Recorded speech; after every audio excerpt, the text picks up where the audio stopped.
Hit 96.7 FM special ന്യൂസുമായി ഷാബു.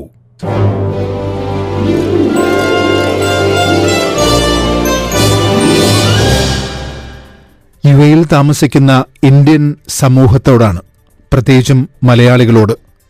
ഇന്ത്യയും പാകിസ്ഥാനും തമ്മിലുള്ള സംഘർഷം മൂർച്ഛിക്കുകയും അപ്രഖ്യാപിത യുദ്ധത്തിലേക്ക് നീങ്ങുകയും ചെയ്ത സാഹചര്യത്തിൽ തൃശൂർ പൂരത്തിന് വെടിക്കെട്ട് കാണുന്ന ലാഘവത്തോടെ സുരക്ഷിതമായ ഇടങ്ങളിലിരുന്ന് കപ്പലണ്ടിയും കുറിച്ച് യുദ്ധം കണ്ട് ആവേശഭരിതരായി സോഷ്യൽ മീഡിയയിലൂടെ യുദ്ധം ചെയ്യാനിറങ്ങുന്നവർ പ്രത്യേകിച്ചും ഇതൊന്ന് കേൾക്കണം. ഈ രാജ്യത്ത് ഇന്ത്യക്കാരനും പാകിസ്ഥാനിയും ഇസ്രയേലിയും പലസ്തീനും റഷ്യക്കാരനും യുക്രൈൻകാരനും എന്നുവേണ്ട പല പല കാരണങ്ങളാൽ തമ്മിൽ തല്ലുന്ന രാജ്യങ്ങളിലുള്ളവരും തമ്മിൽ ഇഷ്ടമില്ലാത്ത രാഷ്ട്രീയ വൈരമുള്ളവരും അതിർത്തി തർക്കത്തിന്റെ പേരിൽ അച്ഛനപ്പൂപ്പന്മാരുടെ കാലം മുതലേ കീരിയും പാമ്പുമായി കഴിഞ്ഞുവന്ന കുടുംബാംഗങ്ങൾ വരെയുണ്ട്. ഇവിടെ പാകിസ്ഥാനിയുടെ കാറിൽ ഇന്ത്യക്കാരൻ യാത്ര ചെയ്യുന്നു. ഇന്ത്യക്കാരന്റെ ചായക്കടയിൽ നിന്നും പാകിസ്ഥാനി ചായ കുടിക്കുന്നു. ഓഫീസുകളിൽ അടുത്തടുത്ത കസേരകളിലിരുന്ന് കാലങ്ങളായി തൊഴിലെടുക്കുന്നു.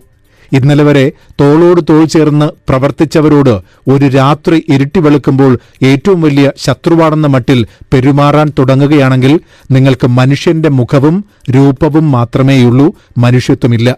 ഇന്നലെ വരെ ഒപ്പം പ്രവർത്തിച്ചവരെക്കുറിച്ച് അവർ ശത്രുക്കളാണെന്ന മട്ടിൽ അവരുടെ സ്വകാര്യതകളെ ഹനിക്കുന്ന വിധത്തിലുള്ള ഫോട്ടോയോ വീഡിയോയോ ഇട്ട് സോഷ്യൽ മീഡിയയിലൂടെ അരിഞ്ഞു വീഴ്ത്താൻ ശ്രമിക്കുന്നവർ ഓർക്കുക, വീഴുന്നത് അവരായിരിക്കില്ല.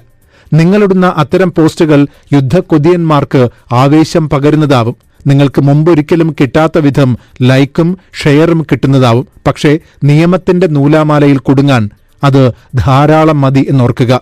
സാമൂഹ്യമാധ്യമങ്ങൾ ഉപയോഗിക്കുന്നവർ ഈ രാജ്യം മുന്നോട്ട് വയ്ക്കുന്ന ദേശീയ മൂല്യങ്ങൾ പാലിക്കാൻ ബാധ്യസ്ഥരാണ് എന്ന് യുഎഇയുടെ ഡിജിറ്റൽ നിയമം അനുശാസിക്കുന്നു.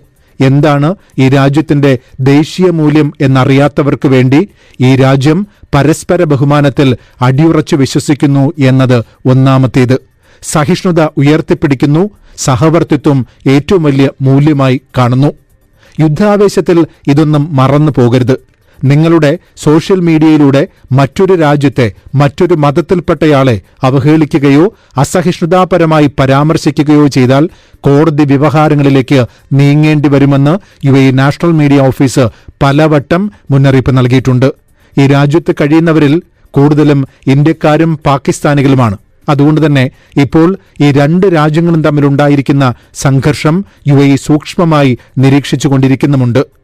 ഇവിടെ ഇരുന്നുകൊണ്ട് സംഘർഷം ആളിക്കത്തിക്കുന്ന വിധത്തിലുള്ള അപരവിദ്വേഷമോ തെറ്റിദ്ധാരണ പരത്തുന്ന ഉള്ളടക്കങ്ങൾ പങ്കുവയ്ക്കുന്നതോ നിയമലംഘനമായി കണക്കാക്കും. അതുകൊണ്ട് സോഷ്യൽ മീഡിയയിലൂടെ യുദ്ധത്തിനിറങ്ങുന്നവർ ജാഗ്രത.